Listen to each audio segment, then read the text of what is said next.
ओम नमः शिवाय। हर हर महादेव। प्रिय शिव भक्तों, शिव पुराण की इस दिव्य कथा श्रृंखला में आपका हार्दिक स्वागत है। पिछले अध्याय में हमने जालंधर के वध की अद्भुत कथा सुनी। आज हम भगवान शिव और माता पार्वती की एक और मनमोहक लीला का श्रवण करेंगे। आज हम जानेंगे कि कैसे माता पार्वती ने खेल खेल में ही दो महाशक्तिशाली दैत्यों का अंत कर दिया और कैसे उनके इस खेल से एक दिव्य शिवलिंग की स्थापना हुई जो आज भी कंदुकेश्वर महादेव के नाम से विख्यात है। तो चलिए इस अद्भुत कथा में प्रवेश करते हैं। सनत कुमार जी कहते हैं, हे व्यास जी, परमेश्वर शिव ने किस प्रकार संकेत मात्र से अपनी प्रिया पार्वती जी के द्वारा दैत्यों का वध करवाया था, उनके इस दिव्य चरित्र को आप परम प्रेम के साथ सुनिए। प्राचीन काल की बात है।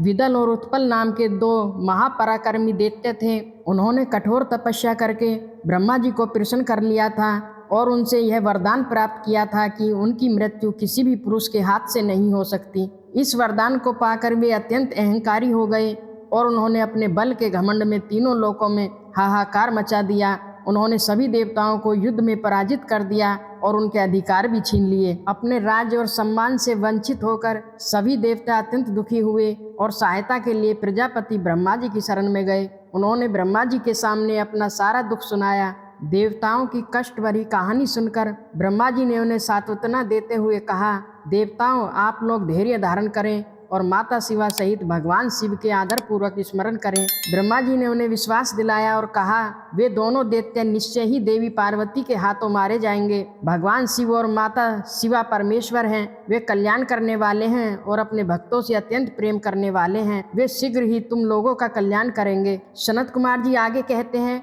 हे मुनि व्यास, देवताओं से ऐसा कहकर ब्रह्मा जी स्वयं भगवान शिव का स्मरण करते हुए मौन हो गए। ब्रह्मा जी के वचन सुनकर देवताओं के मन को शांति मिली। वे आनंदित होकर अपने अपने धाम को लौट गए और उस शुभ दिन की प्रतीक्षा करने लगे। कुछ समय पश्चात देव ऋषि नारद विचरण करते हुए उन दैत्यों के पास पहुंचे। बातों ही बातों में नारद जी ने उनके सामने माता पार्वती के अलौकिक सौंदर्य रूप की प्रशंसा कर दी।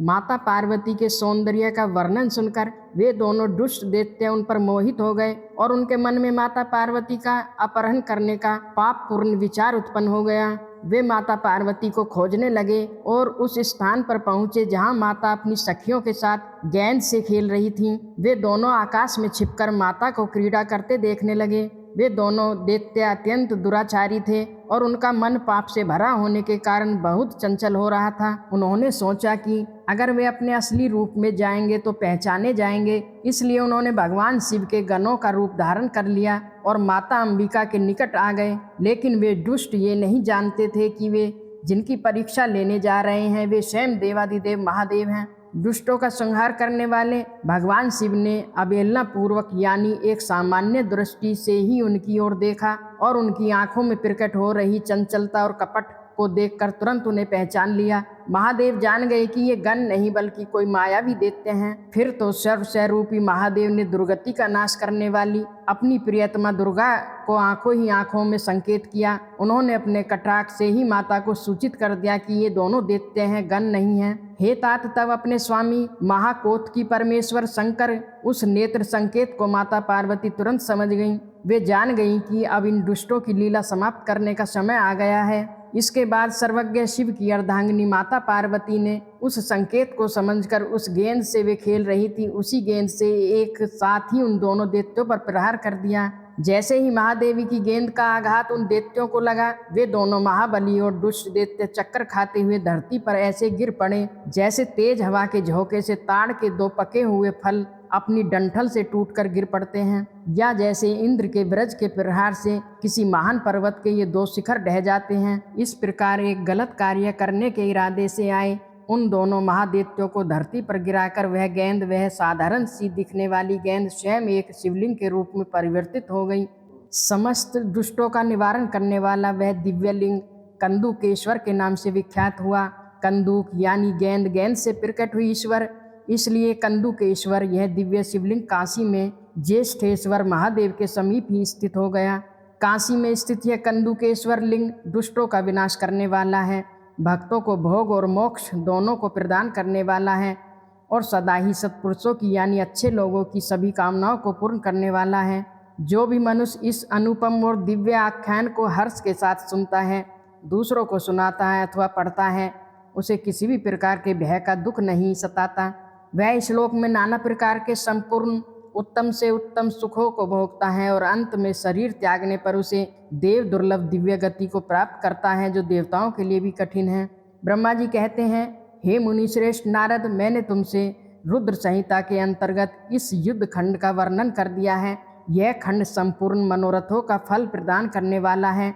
इस प्रकार मैंने पूरी की पूरी रुद्र संहिता का वर्णन तुम्हें सुना दिया है। यह संहिता भगवान शिव को सदा ही परम प्रिय है और यह मुक्ति भक्ति अर्थात सांसारिक सुख और मोक्ष दोनों ही फल प्रदान करने वाला है। सूत जी कहते हैं, इस प्रकार भगवान शिव के अनुगामी ब्रह्मपुत्र नारद जी शंकर भगवान के इस उत्तम यश को और शिव सतनाम को सुनकर कृतार्थ हो गए, धन्य हो गए। इस तरह मैंने आप सभी ऋषियों को संपूर्ण चरित्रों के में प्रधान और कल्याणकारक ब्रह्मा और नारद के इस संवाद को पूर्ण रूप से कह दिया है। अब आप और क्या सुनने की इच्छा रखते हैं?